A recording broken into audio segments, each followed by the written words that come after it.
ॐ सहना भवतु सहनौ भुनक्तु सह वीर्यङ्करवावहै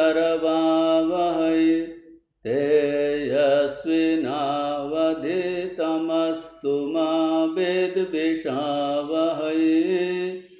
ॐ शान्ति शान्ति शान्तिः। हरिः ओम। कठोपनिषद षष्ठ बल्ली 13 নম্বর मंत्र 2-3-13 अस्तित्वे वोपलब्धव्य तत्त्वभावेन चोभयोः अस्तित्वे वोपलब्धस्य तत्त्वभावः प्रसीदति। এই মন্ত্র আমরা গত ক্লাসেও করেছি। এর সাধারণ অর্থ এবং প্রথম লাইনের যে শঙ্করাচার্য ব্যাখ্যা তো আমরা করেছি। এখন এই দ্বিতীয় লাইনের ব্যাখ্যা আমরা আজকে দেখব। অস্তিত্বে বোপলব্ধস্য তত্ত্বভাব প্রসিদতি। তো এর সাধারণ অর্থ যে অস্তি মানে এই সগুণ ব্রহ্ম উপলব্ধব্য, আর তত্ত্বভাব মানে নির্গুণত্বেও তাকে কিন্তু জানতে হবে। আর অস্তিত্ব ভাব, এই অস্তিত্ব জ্ঞান, এই সগুণ ব্রহ্মের উপলব্ধি, সেটাই কিন্তু আমাদের সেই তত্ত্বভাবে অর্থাৎ নির্গুণ ব্রহ্ম উপলব্ধিতে নিয়ে যায়। আর অস্তিত্ব জ্ঞানটা কি? এটা হলো ব্রহ্ম হলো কারণস্বরূপ, কারণজ্ঞান। আর কারণত্ব ব্রহ্মের যে কারণত্ব জ্ঞান সেটাই কিন্তু ফাইনাল নয়, চরম জ্ঞান নয়, মানে পরম জ্ঞান নয়। আরও কি? আর পরম জ্ঞান হবে কার্য কারণাতীত, কার্য কারণ বিলক্ষণ জ্ঞান। এটা হলো তত্ত্বজ্ঞান। তো এর প্রথম লাইনের ব্যাখ্যা শঙ্করাচার্য করেছেন, আমরা গত ক্লাসে আলোচনা করেছি, এবং দ্বিতীয় লাইনেরও ব্যাখ্যা আমরা কিছুটা করেছি। আজকে এখান থেকেই তো শুরু করছি। তত্রাপি উভয়োঃ সোপাধিক নিরুপাধিকয়োঃ অস্তিত্ব তত্ত্বভাবয়োঃ নির্ধারণার্থ ষষ্ঠী পূর্বম अस्तित्वे वोपलब्धस्य आत्मनः सत्कार्य उपाधिकृत अस्तित्व प्रत्ययेन उपलब्धस्य इत्यर्थ। এই অংশের ভাষ্য আমরা গত ক্লাসে আলোচনা করেছি, তা সত্ত্বেও আমরা এখান থেকেই শুরু করছি। বলছেন যে এই দুই ভাবের মধ্যে, অর্থাৎ এই যে ব্রহ্ম বা আত্মা বা ভগবানকে দুইভাবে, দুটো স্তরে, দুটো স্টেজে উপলব্ধি করতে হয়। প্রথমে অস্তি, ব্রহ্ম কারণস্বরূপ, ভগবান কারণস্বরূপ। তারপর বলছেন তত্ত্বভাব। দুই স্তরে উপলব্ধি হয় বা উপলব্ধি করা উচিত। প্রথম স্তর হলো ব্রহ্মকে জানতে হবে সব কিছুর কারণ বলে, অর্থাৎ কারণ ব্রহ্ম বা সগুণ ব্রহ্ম, সোপাধিক রূপে তাকে জানতে হবে। আর দ্বিতীয় স্তরে কি? এই ব্রহ্মকে উপাধি বর্জিত রূপে, তার নির্গুণ স্বরূপে তাকে উপলব্ধি করতে হবে। একে বলে নিরুপাধিক নির্গুণ কারণাতীত ব্রহ্ম, যা কিনা বর্তমান মন্ত্রে তত্ত্বভাব বলেছেন।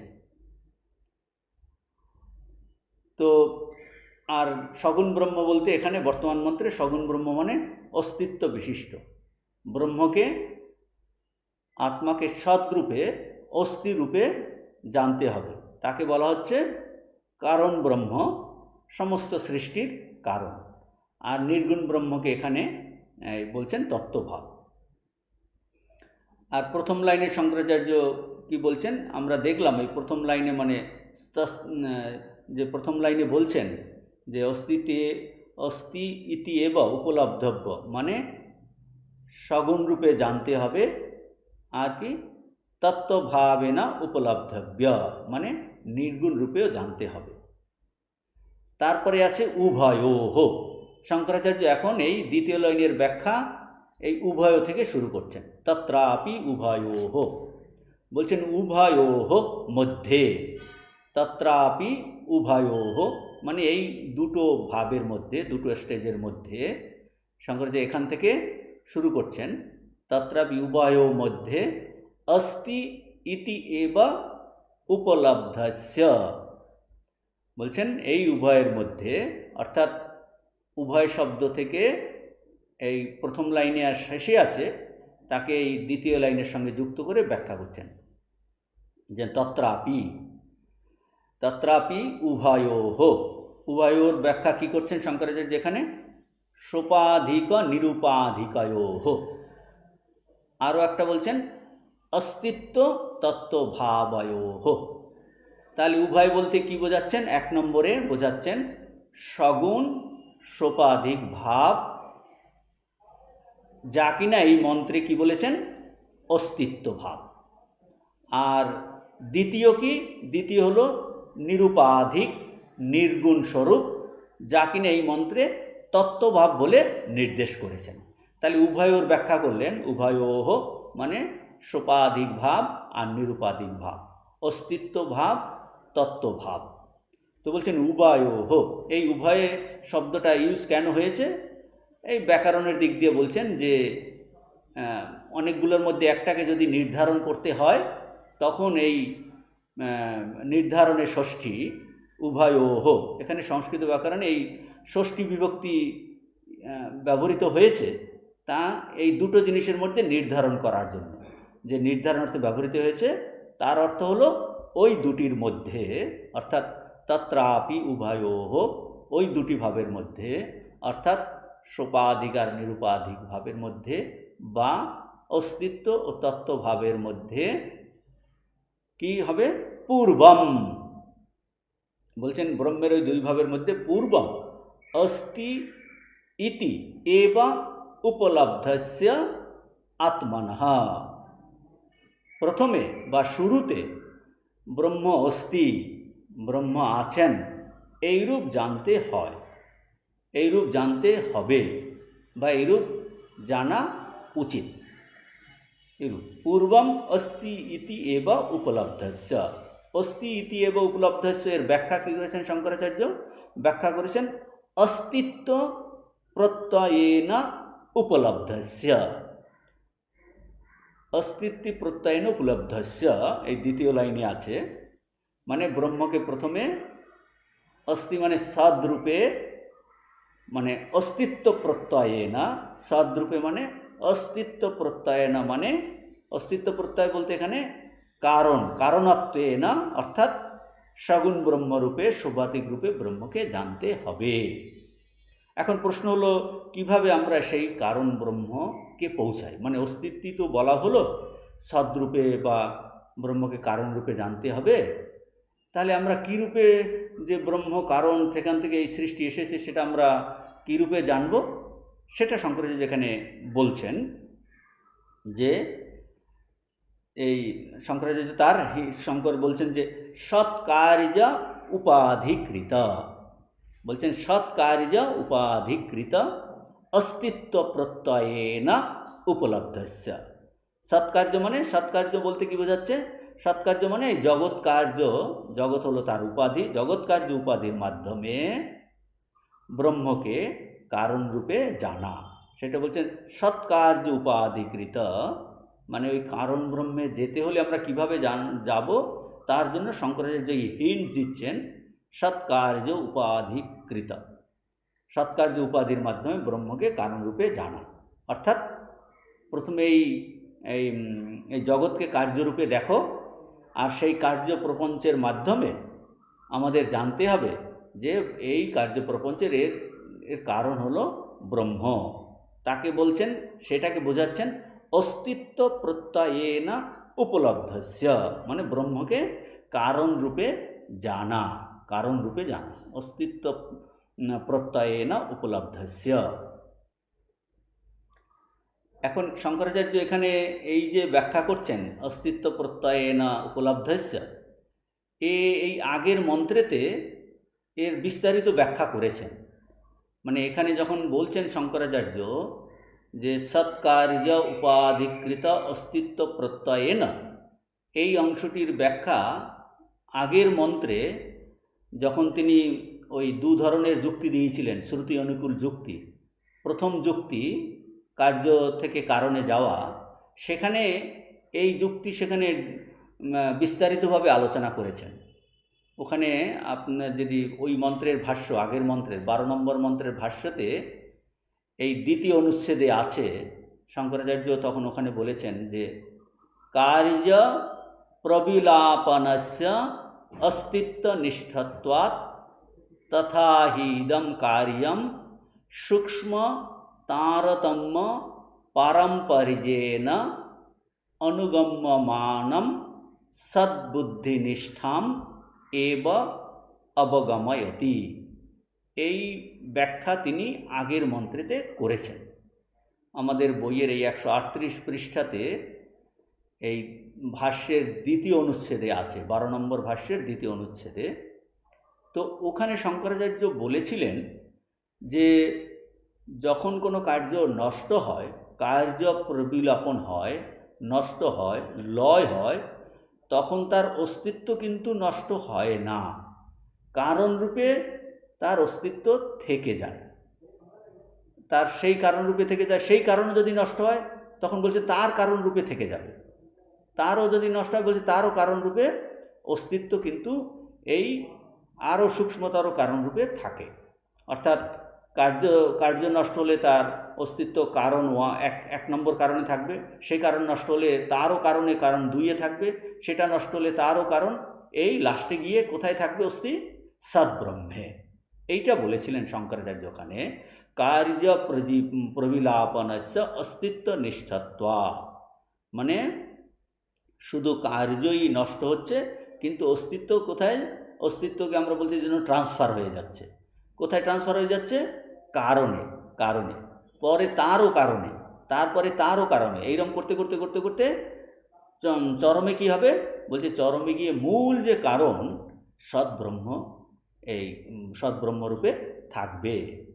তো তাহলে তাকে বলছে কারণ ব্রহ্মকে সদ্ব্রহ্মরূপে অস্থিরূপে জানতে হবে, অস্থিরূপে জানতে হবে। তো এই যে আলোচনা আগের মন্ত্রে করেছেন, তার সারাংশ যেন শঙ্করাচার্য এখানে বলছেন।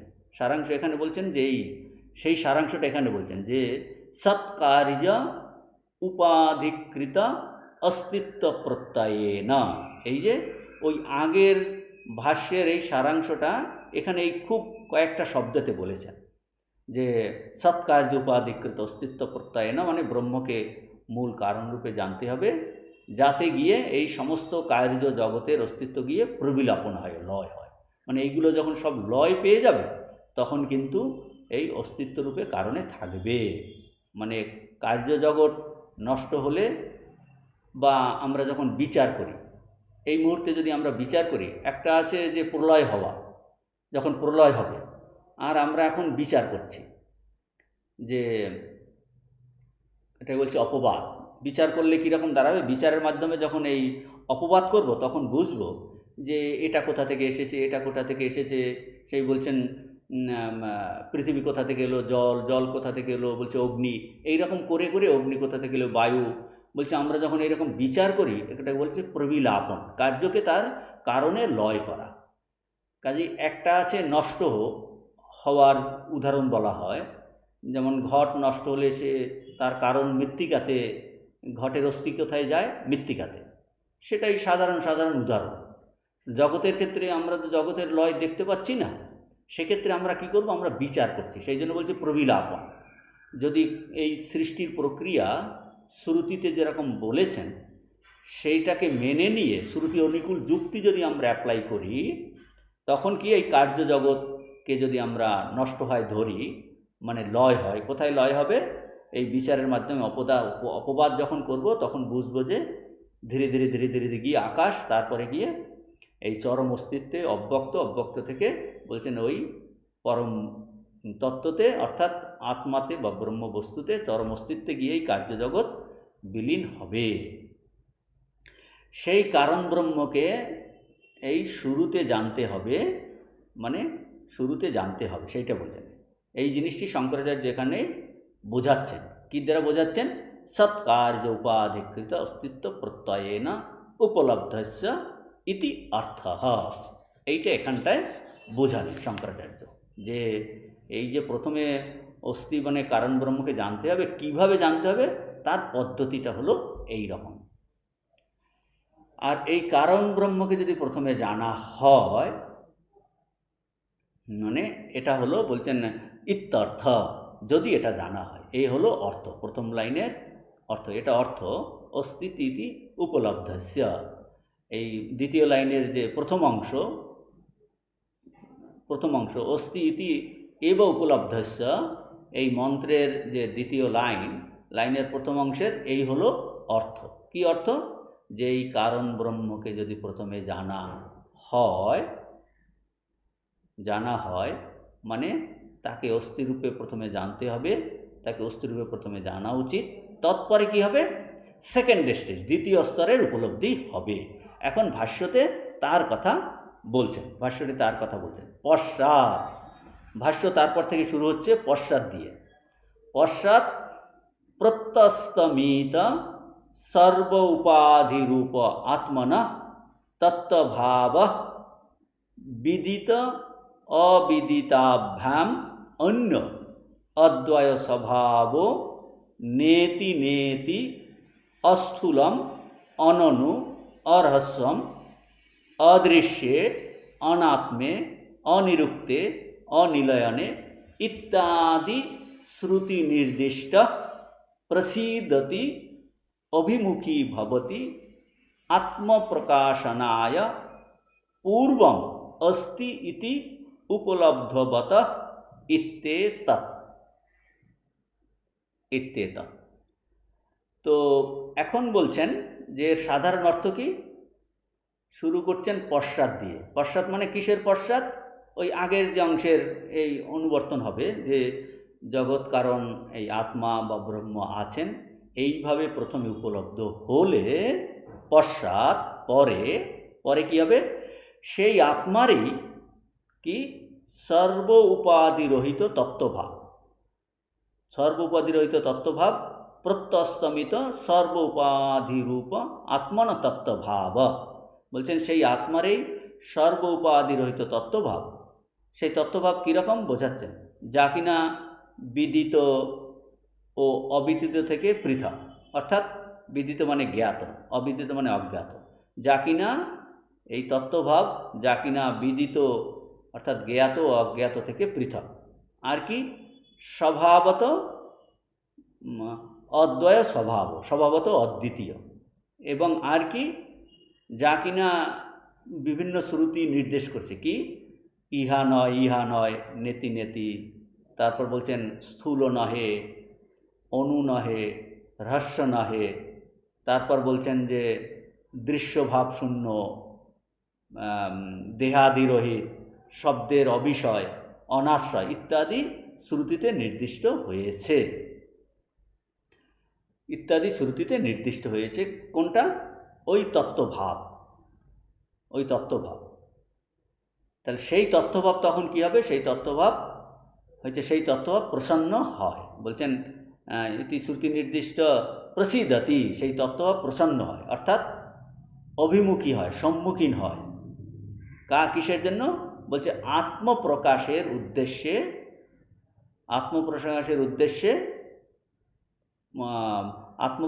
উদ্দেশ্যে সে সম্মুখীন হয়, অভিমুখী হয়। কার কাছে? বলছে প্রথমে যিনি এই আত্মা আছেন এইরূপে উপলব্ধি করেছেন, তার নিকটই এই আত্মার তত্ত্বভাব প্রকাশিত হয়। এটাই হলো তাৎপর্য।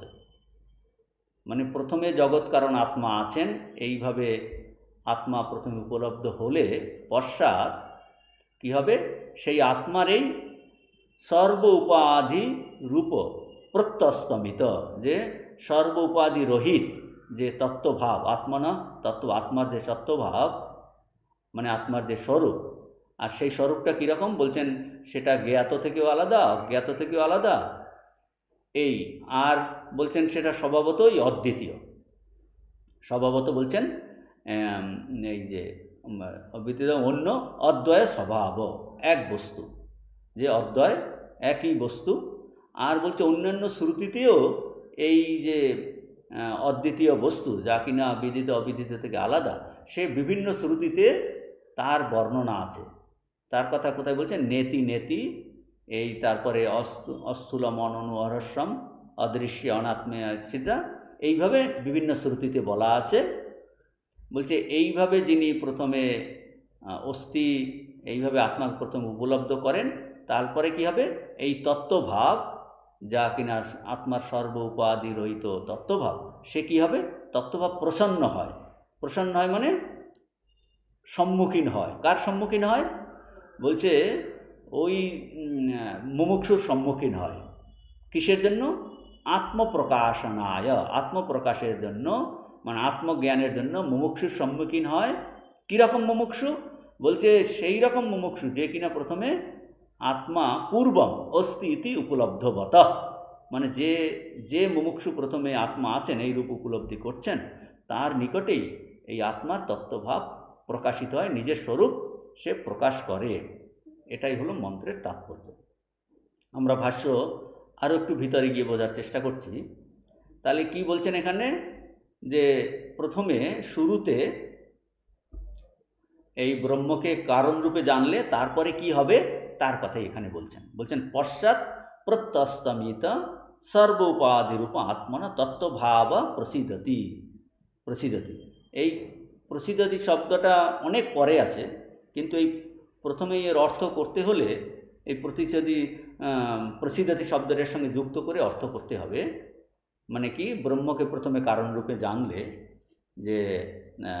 জানলে পরে পশ্চাৎ কী হবে, এই ব্রহ্মের সর্ব উপাধি বর্জিত যে নির্গুণ স্বরূপ, যাকে কিনা তত্ত্বভাব বলা হয়েছে, সেই তত্ত্বভাব মুমুক্ষুর কাছে প্রকটিত হয়। অর্থাৎ ওই সাধকের প্রতি সে নিজের স্বরূপ প্রকাশ করতে অভিমুখী হয়। কাজেই এই তত্ত্বভাব এখানে মূল মন্ত্রেতে আছে। তার অর্থ কি, তার অর্থ হলো এই কার্য কারণ রহিত ব্রহ্ম বা কারণাতীত ব্রহ্ম তাকে বলে, যা কিনা সর্ব উপাধি বর্জিত বা নির্গুণ ব্রহ্ম বা নির্গুণ স্বরূপ। এটা হলো তত্ত্বভাব। আর এই যে তত্ত্বভাব বা নির্গুণ ব্রহ্ম বা পরমাত্মা, একে বিভিন্ন শব্দের দ্বারা শঙ্করাচার্য এই ভাষ্যতে বর্ণনা করেছেন। প্রথম শব্দটা হলো কি, এই যেটা প্রত্যস্তমিত সর্ব উপাধি, ওই যে তত্ত্বভাব না নির্গুণ ব্রহ্ম, তাকে বিভিন্ন শব্দের মাধ্যমে বর্ণনা করেছেন। প্রথম বর্ণনাটা হলো প্রত্যস্তমিত সর্ব উপাধি, যা কিনা সর্ব উপাধি থেকে মুক্ত, সর্ব উপাধি বর্জিত, সমস্ত উপাধি যেখানে অস্তমিত হয়ে গেছে, উপাধি আর নেই। আর উপাধি কি, উপাধিগুলো হলো এই কার্য কারণত্ব। আর তত্ত্বভাবটা কি হবে, তত্ত্বভাব হলো কার্য কারণ রহিত, অর্থাৎ সর্বগুণরহিত। আগে যে ওই সৎকার্য উপাধির কথা বলা হয়েছিল না, যে এই জগৎ হলো কার্য, কাজেই সেখানে এই নামরূপাত্মক জগৎ নাই, আর কারণত্বও নাই, মানে কার্য কারণ দুটোই সেখানে নেই, সেই জন্য বলছে কার্য কারণ সব অকারণ। সেই জন্য এই নির্গুণ ব্রহ্মকে বলা হয় কারণাতীত, কার্য কারণাতীত। তাহলে কারণ আছে কার কাছে, তাকে বলা হয় সগুণ ব্রহ্ম, যাকে ঠাকুর বলছেন মা কালী, তিনি আদ্যাশক্তি। পরে আমরা এই প্রসঙ্গে আসছি। তো বলছেন যে এই যে তত্ত্বভাব, সেটা কি, প্রত্যস্তমিত সর্ব উপাধি, সমস্ত ধরনের উপাধি সেখানে অস্তমিত হয়ে গেছে, মানে কার্যত্ব কারণত্ব এই উপাধি সেখানে আর নেই। তত্ত্বভাব হলো কার্য কারণত্ব রহিত, সর্বগুণরহিত, যা কিনা আত্মনা তত্ত্বভাব, অর্থাৎ যা কিনা আত্মার ব্রহ্মের প্রকৃত স্বরূপ তত্ত্বভাব, এটা হলো প্রকৃত স্বরূপ। এই আত্মার প্রকৃত স্বরূপের দ্বিতীয় বর্ণনা শঙ্করাচার্য দিচ্ছেন, বিদিত অবিদিতাভ্যাম অন্য, যা কিনা বিদিত ও অবিদিত থেকে আলাদা, অর্থাৎ জ্ঞাত ও অজ্ঞাত থেকে ভিন্ন। ওই তত্ত্বভাব বা নির্গুণ ব্রহ্মের এই প্রকৃত স্বরূপের বর্ণনা করছেন। তাহলে জ্ঞাত ও অজ্ঞাত থেকে আলাদা, জ্ঞাত মানেটা কি? জ্ঞাত মানে আমরা যা জানি, জ্ঞাত বস্তু। কিভাবে জানি? আমরা যে কোনো জিনিসকে বিষয় হিসাবে জানি, অবজেক্ট হিসাবে জানি। জ্ঞাত হলো অবজেক্ট, বিষয়বস্তু। আর অজ্ঞাতটা কি? অজ্ঞাত মানে অবিদিত শব্দ এখানে ব্যবহার করেছেন। অবিদিত অজ্ঞাত কি? যা আমরা জানি না। সেটাও কি জানি না, সেটাও কিন্তু একটা অবজেক্ট, বিষয়, যা অজানা বিষয়। অনেক জিনিস, যে গ্যালাক্সি কোথায় কি আছে আমরা কিন্তু জানি না, সেটা একটা অবজেক্ট, কিন্তু জানি না। আর যেটা জানি, এই সামনে কম্পিউটার আছে, টেবিল আছে, ঘর, লাইট, এগুলো জানা বস্তু, এটা জ্ঞাত, কিন্তু এটা অবজেক্ট, বিষয়। অনেক জিনিস আছে যেটা আমি জানি না, কিন্তু অবজেক্ট, কাজেই তাকে বলছে অবিদিত। তাহলে এই বিদিত অবিদিত হলো কি? এই দুটো জিনিসই হলো দৃশ্য। দৃশ্য মানে অবজেক্ট, আর তা হলো অনাত্মা। অনাত্মা। তাহলে তা থেকে অন্য কি হবে? এই দৃশ্য থেকে অন্য কি হবে? বলছেন বিদিত অবিদিত অভ্যাম অন্য। তার থেকে অন্য কি হবে? বলছে অন্য হবে দৃক। দৃক মানে সাক্ষী চৈতন্য। সাক্ষী চৈতন্য। তাহলে আর সাক্ষী চৈতন্যকে বলছে আমি হলাম সেই প্রকৃত সাক্ষী চৈতন্য। মানে তাহলে আমার প্রকৃত স্বরূপ হলো সাক্ষী চৈতন্য। তাহলে আমরা অটোমেটিক্যালি আমরা ওই অস্থি ভাব থেকে কোথায় চলে এলাম? অস্মিত্বতে চলে এলাম। কিন্তু আগে অস্থি মানে কারণ ব্রহ্ম আছেন, আর সেই কারণ ব্রহ্ম থেকে বলছেন এখন তার প্রকৃত স্বরূপ কি? প্রকৃত স্বরূপ হলো বিদিত অবিদিত অভ্যাম অন্য। তাহলে বিদিত অবিদিত অন্যটা কি হবে? সেটা হলো দৃশ্যবস্তু। দৃশ্যবস্তু। আর তার থেকে আলাদা কি? আলাদা হবে যে দৃক, যে সাক্ষী চৈতন্য। তার মানে সে সাক্ষী চৈতন্য আবার আমি, আমার প্রকৃত স্বরূপ, আত্মার প্রকৃত স্বরূপ। আমি হলাম প্রকৃত আত্মা, শুদ্ধ চৈতন্য, তাকে বলে সাক্ষী চৈতন্য। তাহলে আগে যে অস্থি থেকে এখন অস্মিত্বতে এসে গেলাম। অস্তিত্ব টু অস্মিত্ব। আমি হলাম সাক্ষী চৈতন্য। এই একমাত্র আমি বিদিত অবিদিত থেকে ভিন্ন। মানে আমি জ্ঞাত হতে পারি না, কারণ ব্রহ্মবস্তুকে, আত্মাকে, আমার প্রকৃত স্বরূপকে আমি অবজেক্ট হিসাবে কখনোই দেখতে পারবো না। আর সেটা অবিদিতও নয়, অবিদিত কোনো অবজেক্ট নয়, কারণ প্রতি মুহূর্তেই আমার উপলব্ধি হচ্ছে আমি আছি বলে। তো বলছেন এই প্রকৃত স্বরূপের দ্বিতীয় বর্ণনা বিদিত অবিদিত অভ্যাম অন্য। নির্গুণ ব্রহ্মের তৃতীয় বর্ণনা হলো কি? এখানটায় শঙ্করাচার্য করছেন অদ্বয় স্বভাব। অদ্বয় স্বভাব, যা কিনা অদ্বিতীয় স্বরূপ। অদ্বিতীয় স্বরূপ মানে যার দ্বিতীয় কোনো বস্তু নাই। তাহলে দ্বিতীয় বস্তু নাই, আমরা এই যে জীব জগৎ দেখছি, এটা কি? বলছি এটা তো নামরূপাত্মক, দ্বিতীয় নাই। বলছি সেই ব্রহ্মবস্তুই এই রূপে প্রকটিত হচ্ছেন। এ তো বাচারম্ভনম বিকার নাম ধ্যেয়ম মৃত্তিকেত্যেব সত্যম। অর্থাৎ এই যে কার্যরূপ জগৎ, এ হলো এই শব্দের আলম্বন, মানে তাকে কোনো এই কার্যরূপ জগৎ হলো বাগা অবলম্বনে অবস্থিত নাম মাত্র। কারণেই সত্য। কারণ বলছেন যে কারণেই হলো সত্য, যে কিনা অদ্বয় স্বভাব। আর তিনি এই মায়া অবলম্বন করে এই সৃষ্টি করেছেন। কাজে যখন স্বরূপকে জেনে নিলাম, তখন আর মায়া কোথায়? বলছেন চলে গেল। অদ্বয় স্বভাব। অদ্বয় বলছে তিনি অদ্বয় স্বভাব, তিনি এই এক অদ্বিতীয় স্বরূপেই আছেন। তো ব্রহ্মের এই যে নির্গুণ স্বরূপ, এই এখানে তিনটি ভাবে ব্যাখ্যা শঙ্করাচার্য বলছেন। এগুলো বিভিন্ন উপনিষদে আছে। একটা বললেন যে এই সর্ব উপাধি প্রত্যস্তমিত, দ্বিতীয় বললেন বিদিত অবিদিত অভ্যাম অন্য, আর একটা বললেন অদ্বয় স্বভাব।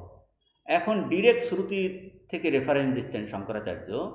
বলছেন এই তিনটের উদাহরণ এখানে দিয়েছেন। এক নম্বরে বৃহদারণ্যক থেকে বলছেন নেতি নেতি ইতি শ্রুতি নির্দিষ্ট। বলছেন এই বৃহদারণ্যক উপনিষদে এই দ্বিতীয় অধ্যায়, তৃতীয় অধ্যায়, এই ব্রহ্মকে বলা হয়েছে ইহা নয়, ইহা নয়। অর্থাৎ ইহা নয়, ইহা নয় মানে ব্রহ্ম ইহা নয়, মানে স্থূল প্রপঞ্চ নয়। দ্বিতীয় ইহা নয় মানে ব্রহ্ম এই সূক্ষ্ম বা কারণ প্রপঞ্চও নয়। এইভাবে এই নিষেধ মুখে বর্ণনা করেছেন। আমাদের বর্তমানে এই কঠোপনিষদের এই যে প্রথম অধ্যায়ের দ্বিতীয় বল্লিতে 18 নম্বর মন্ত্রে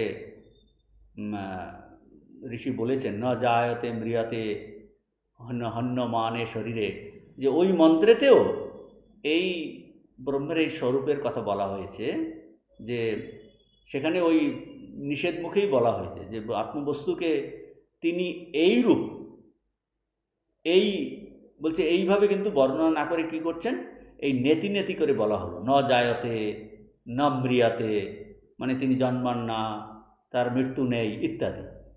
মানে তাহলে আমরা যেই জগৎ দেখছি বলছে তার উপরে এই উপাধি ধর্ম আরোপিত হয়ে তাকে এই ধর্মবান রূপে দেখাচ্ছে।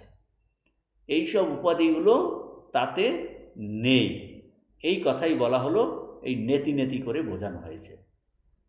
মানে এইভাবেই এর দ্বারা এই আত্মতত্ত্বের এই দিক দর্শন মাত্র করা যায়, এইভাবে আত্মতত্ত্বের এই দিক দর্শন মাত্র করা যায়, কিন্তু তাকে প্রকাশ করা যায় না, এই দিক দর্শন করা হলো।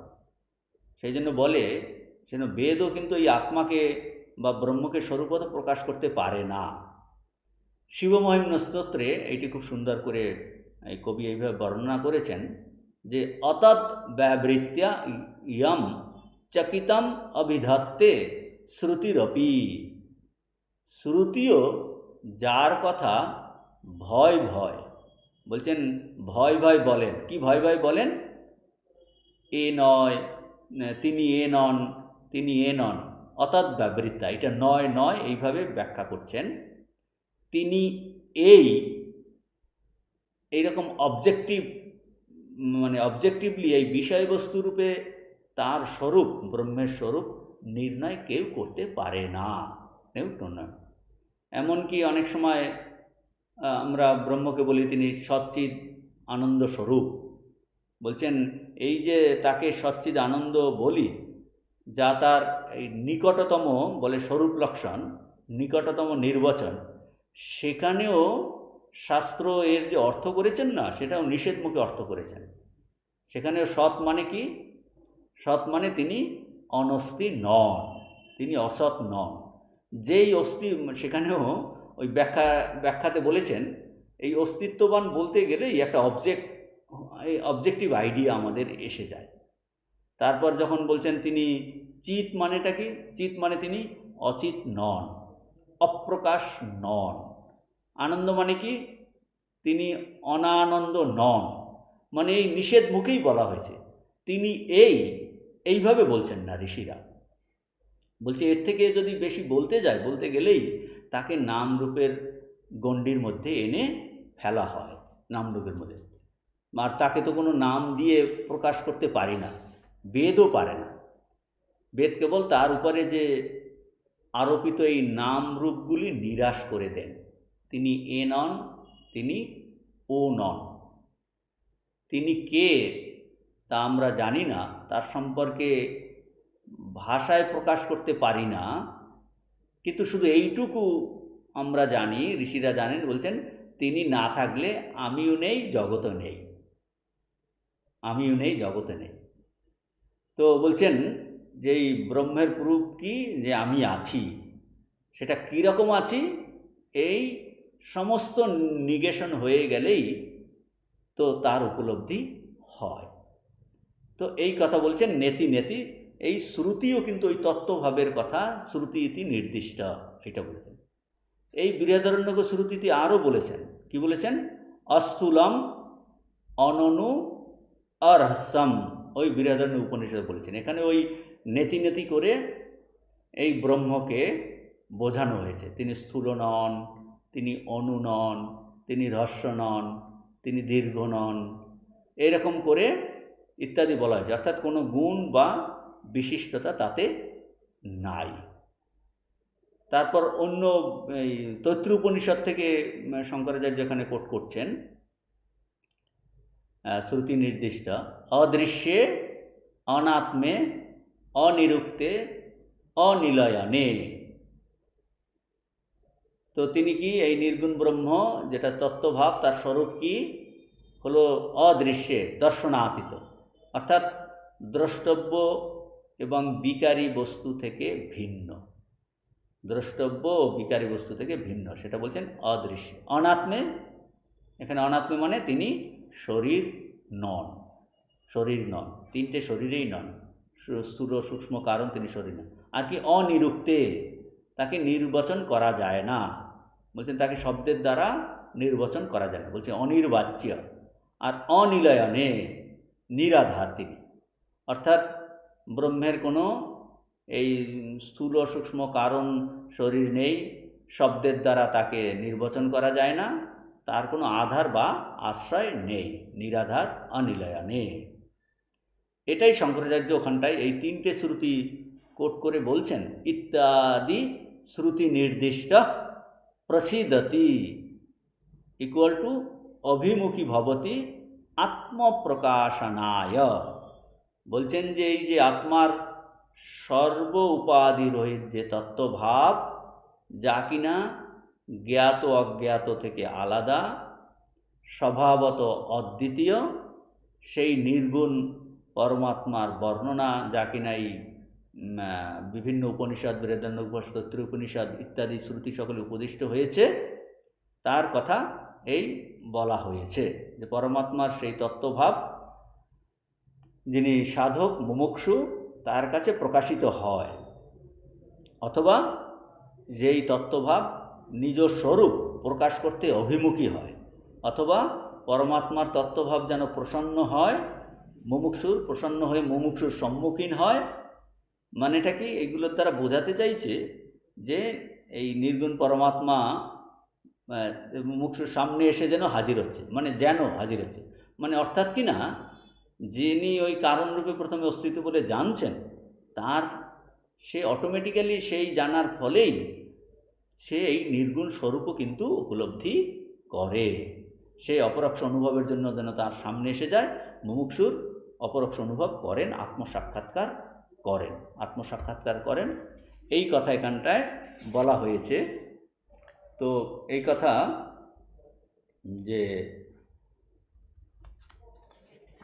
ঠাকুর কথামৃতে এগুলো খুব সহজ করে বলেছেন, যে সে তখন মা তার নির্গুণ স্বরূপও তাকে দেখায়। ঠাকুর উদাহরণ দিয়েছেন যে প্রভুকে সেবা করছে তার ভৃত্য, করতে করতে করতে বলছে তার ভালোবাসাতে তিনি বসে আছেন সিংহাসনে, তারপর বলছেন শেষে বলছে তুইও যা আমিও তা, তাকে নিজের সিংহাসনেই বসাচ্ছেন না। প্রথমে এই ভেদ থাকছে, তারপর তার অভেদ জ্ঞান, বলছে তুইও যা আমিও তা, এরকম বলছেন যে প্রথমে এই অস্থি কারণ রূপে জানলে, অস্তিত্ব রূপে উপলব্ধি হলে তৎপশ্চাৎ তার এই নির্গুণ স্বরূপ যেন খুব খুশি হয়ে তার কাছে নিজের স্বরূপ প্রকাশ করেন। কার কাছে করেন?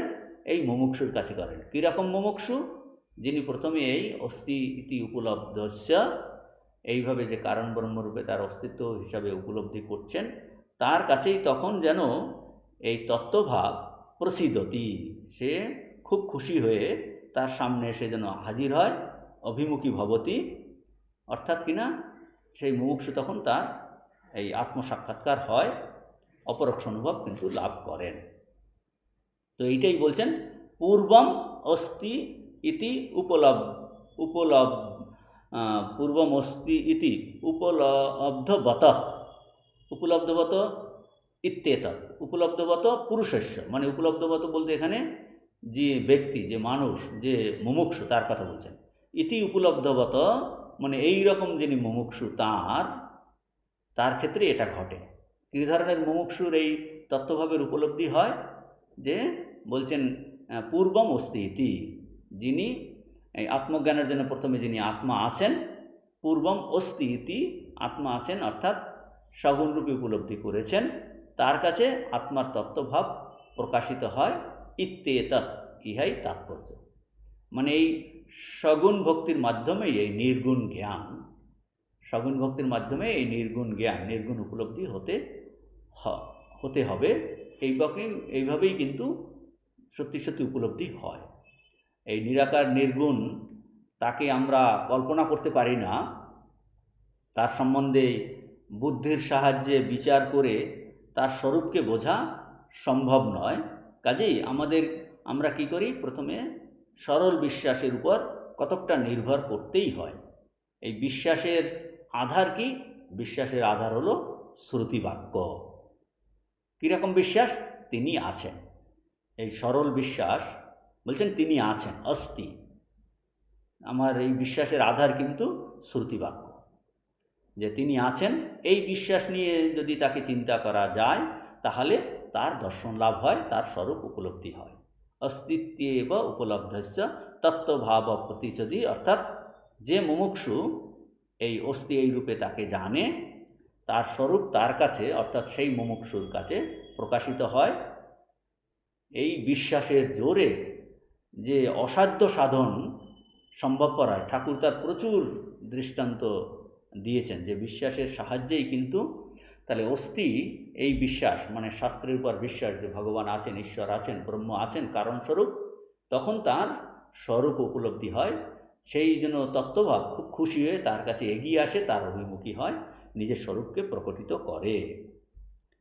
ঠাকুর যেমন বলছেন শ্রী রামকৃষ্ণদেব, জীব তো সচ্চিদানন্দ স্বরূপ, অর্থাৎ আমরা স্বরূপত কিন্তু সেই ব্রহ্মই, শুদ্ধ চৈতন্য স্বরূপ, কিন্তু আমাদের বর্তমানে কি অনুভব, যে এই ব্রহ্ম নই।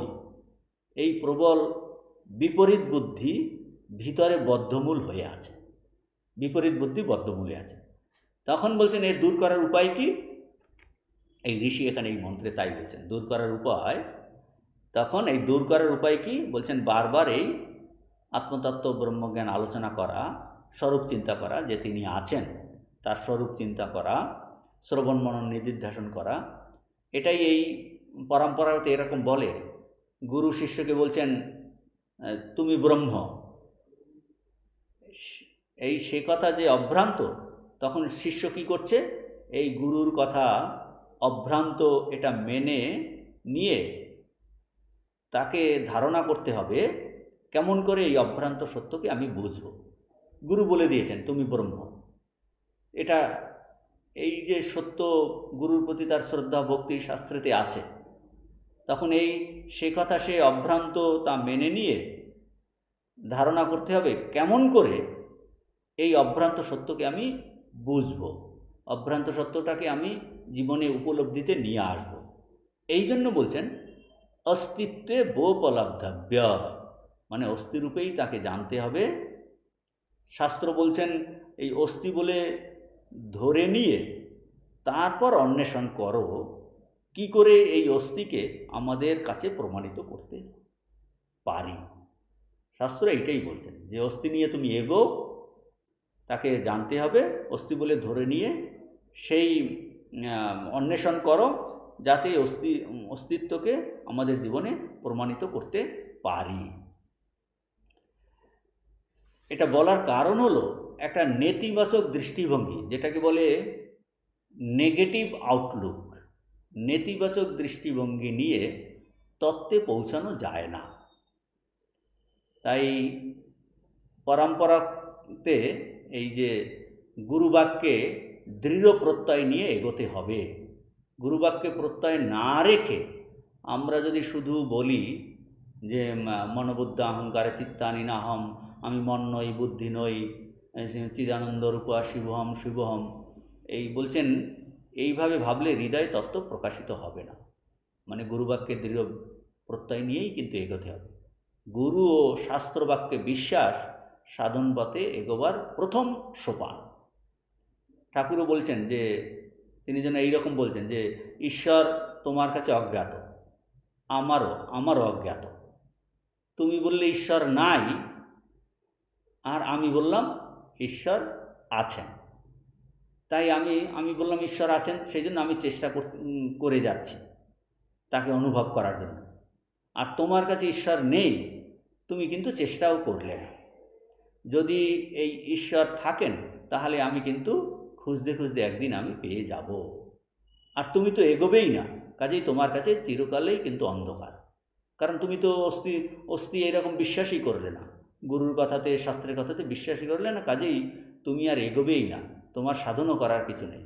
কিন্তু আমি আমি কি করলাম, যে আমি বললাম না আছেন, ঈশ্বর আছেন, শাস্ত্র বলছেন, গুরু বলছেন, কাজেই সেইটা মেনে কিন্তু আমি খুঁজতে শুরু করলাম, চেষ্টা করলাম, সাধন ভজন করলাম, এগিয়ে গেলাম এবং শেষে কিন্তু তাকে পেলাম। এই জন্য বলছেন এই অস্থি বলে এগোতে হবে, অস্থি বলে এগোতে হবে, প্রথমে এইভাবেই এগোতে হবে। এটাকে বলছেন এই সগুণ উপলব্ধি এভাবে হতে হবে। শ্রী রামকৃষ্ণদেব এইগুলো আরও সহজ করে সুন্দর করে বুঝিয়েছেন যে যতক্ষণ আমাদের এই আমি তুমি আছে, যতক্ষণ এই আমি প্রার্থনা প্রার্থনা করছি কি ধ্যান করছি এই জ্ঞান আছে, ততক্ষণ তুমি ঈশ্বর প্রার্থনা শুনছো এই জ্ঞানও আছে, মানে ঈশ্বরকে ব্যক্তি বলে বোধ আছে। এই যে সগুণ ঈশ্বরের কথা বলছেন যে তার দর্শন হয়, যে যতক্ষণ আমি তুমি আছে ততক্ষণ কিন্তু ভগবানের প্রার্থনা তিনি প্রার্থনা শুনছেন, তাকে ব্যক্তি বলে বোধ আছে। মানে কীরকম, তুমি প্রভু আমি দাস, তুমি পূর্ণ আমি অংশ, তুমি মা আমি ছেলে, এই বোধ থাকবে, এই ভেদ বোধ, আমি একটি তুমি একটি। বলছেন প্রথমে অস্থি ঈশ্বর আছেন, কিন্তু প্রথমে আমার তো অভেদবোধ হয়নি, কাজেই তিনি আছেন, এই ভেদবোধও আছেন, তুমি একটি, এই আমি একটি তুমি একটি। তো এই যতক্ষণ এই ভেদবোধ ততক্ষণ কিন্তু শক্তি, এটাকে বলছে এই পার্সোনাল গড সগুণ ব্রহ্ম শক্তি মানতে হবে। যতক্ষণ পর্যন্ত এই ভেদবোধ আছে ততক্ষণ এই অস্থি নিয়েই ভগবান আছেন, সেই নিয়ে এগোতে হবে। তিনি আমাদের ভিতরে বলছেন, ঠাকুর বলছেন তিনিই আমাদের ভিতরে এই আমি রেখে দিয়েছেন, হাজার বিচার করো আমি আর যায় না, আর তিনি এই ব্যক্তি হয়ে দেখা দেন। এই যে এগুলো সব সগুণ ব্রহ্মের উপলব্ধির কথা বলছেন, ব্যক্তি হয়ে দেখা দেন। তাই যতক্ষণ আমি আছে, ঠাকুর বলছেন তাই যতক্ষণ আমি আছে মানে ভেদ বুদ্ধি আছে, ততক্ষণ ব্রহ্ম বলবার জোর নাই, মানে আমি ব্রহ্ম নির্গুণ ব্রহ্ম এইটা বলবার জোর নেই, কারণ আমি আছে, আর প্রকৃত স্বরূপে ব্রহ্মতে কিন্তু আমি নাই। সেজন্য ঠাকুর বলছেন যতক্ষণ আমি আছে, ভেদ বুদ্ধি আছে, ততক্ষণ ব্রহ্ম বলবার জোর নাই, ততক্ষণ সগুণ ব্রহ্ম মানতে হবে। এই সগুণ ব্রহ্মকে বেদ পুরাণ ও তন্ত্রে কালী বা আদ্যাশক্তি বলেছে, এই সগুণ ব্রহ্মকে আদ্যাশক্তি বলেছেন। যে এখন প্রশ্ন হলো এই সগুণ ব্রহ্মকে বা আদ্যাশক্তিকে কি তার দর্শন কিভাবে হবে, সগুণ ব্রহ্মের উপলব্ধি কী করে হবে, আর ওই যে নির্গুণ ব্রহ্ম তত্ত্বভাব তারই কী উপায় উপলব্ধি হতে পারে, এইটা হলো প্রশ্ন। এই বিজয় একদিন তাকে এই প্রশ্ন করেছেন, কথামৃতে আছে। তখন ঠাকুর বলছেন তাকে, বলছেন তাহলে প্রথমে অস্থিভাব নিয়ে মানে সগুণ ব্রহ্মের উপলব্ধি, তিনি ব্যক্তিভাবে যে দেখা দেন, কিভাবে দেখা দেবেন তার উপায়ের কথা বলছেন, যে এই অস্থি এবং উপলব্ধব্য। তো বলছেন যে এই বেকুল হয়ে তাকে প্রার্থনা করো আর কাঁদো, এই রূপে চিত্ত শুদ্ধ হয়ে যাবে। তাহলে কি হবে, তারপর ঠাকুর বলছেন নির্মল জলে সূর্যের প্রতিবিম্ব দেখতে পাবে, ভক্তের আমি রূপ আরশিতে সেই সগুণ ব্রহ্ম আদ্যাশক্তি দর্শন করবে। বলছেন চিত্ত যখন শুদ্ধ হবে, এই প্রার্থনা করে কেঁদে, বলছেন চিত্ত শুদ্ধ হলে ওই নির্মল জলে সূর্যের প্রতিবিম্ব, সূর্য বলছেন নির্গুণ ব্রহ্ম সচ্চিদ আনন্দস্বরূপ ব্রহ্ম, বলছে তার প্রতিবিম্ব দেখতে পাবে, যাকে কিনা বলছেন আদ্যাশক্তি সগুণ ব্রহ্ম। যে ভক্তের আমিরূপ আরশিতে, সেই আমি যখন পরিষ্কার হয়ে গেছে তখন তাতে সগুণ ব্রহ্ম বা আদ্যাশক্তির দর্শন করবে। কিন্তু আরশি খুব পোছা চাই, ঠাকুর বলছেন ময়লা থাকলে ঠিক প্রতিবিম্ব পড়বে না, ময়লা থাকলে প্রতিবিম্ব পড়বে না। আর এই যতক্ষণ প্রতিবিম্ব সূর্য বই সত্য সূর্যকে দেখবার উপায় নাই, মানে প্রথমেই নির্গুণ ব্রহ্মের আমাদের যখন উপলব্ধি হয় না, তখন আমাদের এই প্রতিবিম্ব দিয়েই এগোতে হবে। ঠাকুর বলছেন আর যতক্ষণ প্রতিবিম্ব সূর্য বই সত্য সূর্যকে দেখবার উপায় নাই, মানে আমার আমি আছে, ততক্ষণ এই প্রতিবিম্ব সূর্যই 16 আনা সত্য। যতক্ষণ আমি সত্য ততক্ষণ প্রতিবিম্ব সূর্যও সত্য। আমি আছি, সেই আমিটা যখন স্বচ্ছ হয়ে গেছে, কীরকম স্বচ্ছ হয়েছে, যে আমি তার দাস, আমি তার সন্তান, আমার সমস্ত অনেক এই আকর্ষণ চলে গেছে, বাসনা চলে গেছে, যে একমাত্র ভগবানকেই চাই। তো বলছেন এই আমিটা তখনও আছে, আমি সত্য, তখন প্রতিবিম্ব সূর্যও সত্য, 16 আনা সত্য। সেই প্রতিবিম্ব সূর্যই আদ্যাশক্তি। ঠাকুর তারপর বলছেন যে ব্রহ্মজ্ঞান যদি চাও, এখন ওই তত্ত্বভাব বা ব্রহ্মজ্ঞান বা নির্গুণ স্বরূপের কী করে উপলব্ধি হবে তার কথা ঠাকুর বলছেন। ব্রহ্মজ্ঞান যদি চাও, সেই প্রতিবিম্বকে ধরে সত্য সূর্যের দিকে যাও, সত্য সূর্যের দিকে যাও। সেই সগুণ ব্রহ্ম যিনি প্রার্থনা শোনেন তাকেই বলো, তিনি সেই ব্রহ্মজ্ঞান দিবেন। কেননা যিনি সগুণ ব্রহ্ম তিনি নির্গুণ ব্রহ্ম, যিনি শক্তি তিনি ব্রহ্ম। পূর্ণ জ্ঞানের পর কি অভেদ জ্ঞান, তত্ত্বভাব প্রসিদ্ধতি, সেটা উপলব্ধি হয়। মানে এই যে সগুণ ব্রহ্ম নির্গুণ ব্রহ্ম দুটো ব্রহ্ম নয়, দুজন ভগবান নয়। বলছেন যে আমাদের দৃষ্টিভঙ্গির তফাৎ। যখন আমার আমিত্ব বোধ আছে তখন তিনি যেন আলাদা, এই ভাব। সেই জন্য বলছে এই আমিটা যখন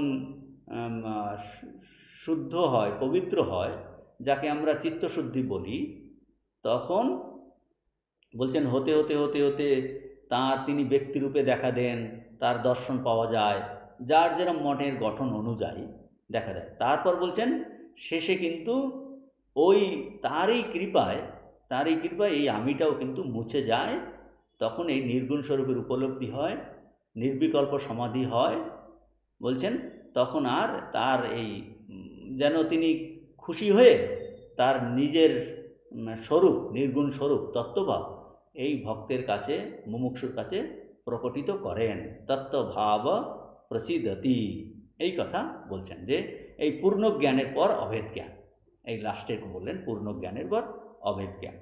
কিন্তু যতক্ষণ আমাদের আমি আছে ততক্ষণ কিন্তু এই সগুণ ব্রহ্ম, তার উপাসনা, তার কাছে প্রার্থনা করতে করতে করতে করতে ব্যাকুল হৃদয় হলে বলছি চিত্ত শুদ্ধ হয়, বিভিন্নভাবে দর্শন হয়, সবই একে বলে সগুণ ব্রহ্মের দর্শন, উপলব্ধি। তো তারপরে বলছেন যে ধীরে ধীরে এই সেই সগুণ ব্রহ্মের প্রকৃত স্বরূপ কি, সে হলো নির্গুণ ব্রহ্ম। দুটো ব্রহ্ম নয়, একই, যাকেই আমরা সেই দর্শন হয়, উপলব্ধি হয়, কিন্তু তার প্রকৃত স্বরূপে কিন্তু সে নির্গুণ। তার তার তখন উপাধি বর্জিত রূপ, সেটা ঠাকুর বলছেন পূর্ণ জ্ঞানের পর অভেদ জ্ঞান। এই হলো এই মন্ত্র। এর পরের মন্ত্র 2, 3, 14, যদা সর্বে প্রমুচ্যন্তে কামা যস্য হৃদি শ্রিতাঃ অথমার্ত অমৃত ভবতি অত্র ব্রহ্ম সমুষ্ণুতে। অত্র ব্রহ্ম সমুষ্ণুতে। তো এখন এই যিনি এই রকম উপলব্ধি যার হয়, তত্ত্বভাব প্রতিযোতি, যে সেই নির্গুণ স্বরূপের উপলব্ধি হয়, তার এই ফলপ্রাপ্তির কথা এখানে বলবেন। দুটো বলছেন, তার সমস্ত কামনার নিবৃত্তি হয় আর অমৃতত্ব প্রাপ্তি, একথা বলছেন। ইয়ে কামা অস্য হৃদি শ্রিতাঃ। প্রথম লাইনে বলছেন ইয়ে কামা অস্য হৃদি শ্রিতাঃ, মানে যে সকল কামনাসমূহ, অস্য মানে এই যিনি সাধক বা মানবের হৃদয়ে থাকে, অস্য হৃদি শ্রিতা, যে সমস্ত কামনা বাসনা সাধকের অর্থাৎ মানুষের, মুমুক্ষুর, আধ্যাত্মিক পুরুষের যে হৃদয়ে থাকে, মানে বুদ্ধিতে থাকে, যদা সর্বে, সেই কামনাসমূহ বাসনাসমূহ যখন প্রমুচ্যন্তে, সর্বতোভাবে বিশীর্ণ হয়, বিদূরিত হয়, অপগত হয়, নষ্ট হয়। কখন বলছেন ওই যখন এইরকম সে তত্ত্বভাব প্রসিদ্ধতি, নির্গুণ স্বরূপের উপলব্ধি হলে বলছেন তার যে সমস্ত বাসনাগুলো কিন্তু বিশীর্ণ হয়, বিদূরিত হয়। অথমর্ত, সেই সময়, তৎকালে, সেই কালে কি হবে? অথমর্ত অমৃত ভবতি, সেই কালে মর্ত মানে এই মরণ ধর্মা জীব, মানুষ, অর্থাৎ কিনা জ্ঞান উৎপত্তির পূর্বে যে মরণ ধর্মা ছিল, সেই মানুষ কি অমর হয়ে যায়। এই উপলব্ধির পরে সে অমর হয়ে যায়, এই কথা বলছেন। জ্ঞান লাভের আগে যে মরণশীল ছিল সেই মানুষ অন্তরে বাইরে সতত এই ব্রহ্ম দর্শন হেতু অমৃতত্ব লাভ করেন। অমৃতত্ব লাভ অত্র ব্রহ্ম সমুষ্ণুতে, অত্র মানে এই শরীরেই, অত্র বলতে এই শরীরেই ব্রহ্মভাব উপলব্ধি করেন। এই দেহেই এই সংসার বন্ধন বিমুক্ত হওয়ায় তিনি ব্রহ্মই হয়ে যান। মানে তার আর এই অবিদ্যা অজ্ঞানের বিনাশে কামনা নষ্ট হয়ে যায়, কামনার অভাবে তার আর জন্ম হয় না। কাজে ওই যে আগের মন্ত্রে ঋষি বলেছিলেন যে আত্মাকে প্রথমে এই সোপাধিক সগুণ রূপে জানতে হবে এবং পরে নিরুপাধিক নির্গুণ রূপে তত্ত্বভাব সেটাও জানতে হবে বা উপলব্ধ করতে হবে। এখন এই নিরুপাধিক আত্মাকে জানলে কি ফল হয় সেটা কিন্তু এই মন্ত্রে বললেন, যে সর্বকামনা নিবৃত্তি হয়, অমৃতত্ব প্রাপ্তি হয়। যে আত্মজ্ঞান হলে আর কামনা থাকে না। এই বর্তমান মন্ত্রে ঋষি বলছেন যে জ্ঞানীর বুদ্ধিতে যে কামনা আশ্রিত আছে, তার অর্থ কি? জ্ঞানীর বুদ্ধিতে আবার কামনা কি করে থাকবে? বলছে এর অর্থ হলো জ্ঞান লাভের পূর্বে, জ্ঞান হওয়ার পূর্বে জ্ঞানের বুদ্ধিতে যেসব কামনা ছিল, আত্মজ্ঞান হলে ওই সকল সমস্ত কামনা কিন্তু নষ্ট হয়ে যায়। প্রমুচ্যন্তে সর্বে কামা প্রমুচ্যন্তে বলছেন। কাজেই এই মন্ত্র থেকে বোঝা যাচ্ছে যে কামনা কোথায় থাকে? কামনা থাকে বুদ্ধিতে, আত্মাতে নয়। যে অন্যান্য শ্রুতিতেও আছে, শঙ্করাচার্য ভাষ্যতেও বলবেন যে এই কাম ও সংকল্প এই প্রভৃতির আশ্রয় হলো বুদ্ধি, আত্মা নয়। আত্মাতে কামনা বাসনা নেই, এগুলো বুদ্ধিতে আছে। যে তাহলে এই জ্ঞান হওয়ার আগে যিনি নিজেকে মরণশীল বলে ভেবেছিলেন, মরণশীল মানুষ বলে মনে করতেন, আমরা যেমন মরণশীল মানুষ মনে করি, বলছে জ্ঞান হওয়ার পরে তার এই অবিদ্যা কাম ও কর্মরূপ মৃত্যুর, কাম ও কর্মরূপ এই যে তার বিনাশ হয়, তখন তিনি অমৃতস্বরূপ হয়ে যান। মানে এই জীবের হৃদয়ে অবস্থিত সমস্ত কামনা যখন এই বিদূরিত হয়, তখন এই মরণশীল জীব অমৃতস্বরূপ হন। অর্থাৎ কিনা এখানেই এই শরীরে থাকতে থাকতেই ব্রহ্মস্বরূপের উপলব্ধি করে ব্রহ্ম হয়ে যান। কাজেই এখানে বিশেষ লক্ষণীয় যে বাসনাসমূহের আশ্রয় হলো হৃদয় বা বুদ্ধি, এই অন্তঃকরণ বা বুদ্ধি। আত্মার সঙ্গে এই বাসনাদির কোনো সাক্ষাৎ সম্বন্ধ নাই। আর এই বাসনাচ্ছন্ন চিত্তেই কামনার উদয় হয়। সেই কামনাসমূহের সম্যক নিবৃত্তি হলে, কামনাসমূহ মরণধর্মী রূপে প্রতীত হচ্ছিলাম আমরা, এই মরণধর্মের প্রতীত আত্মার অমরত্ব প্রাপ্তি হয়। প্রকৃত স্বরূপে সে অমরত্ব, কিন্তু আমাদের কাছে মরণধর্মী বলে মনে হচ্ছিল। কিন্তু যখন এই জ্ঞান লাভের ফলে সমস্ত বাসনা নষ্ট হয়ে গেল, তখন সে ঠিক অমরত্ব সে উপলব্ধি করল। আর এই অমরত্ব মানে এই দেবতাদের অমরত্ব প্রাপ্তির মতো নয়, মানে এখানেই, অর্থাৎ এই জ্ঞানের সমকালেই আত্মার স্বরূপ যে অমরত্ব, অর্থাৎ ব্রহ্মভাব, তারই প্রাপ্তি হয় অমরত্ব। মানে অন্য যে কোনো জীবের তুলনায় দেবতাদের আপেক্ষিক অমরত্ব বলা যেতে পারে।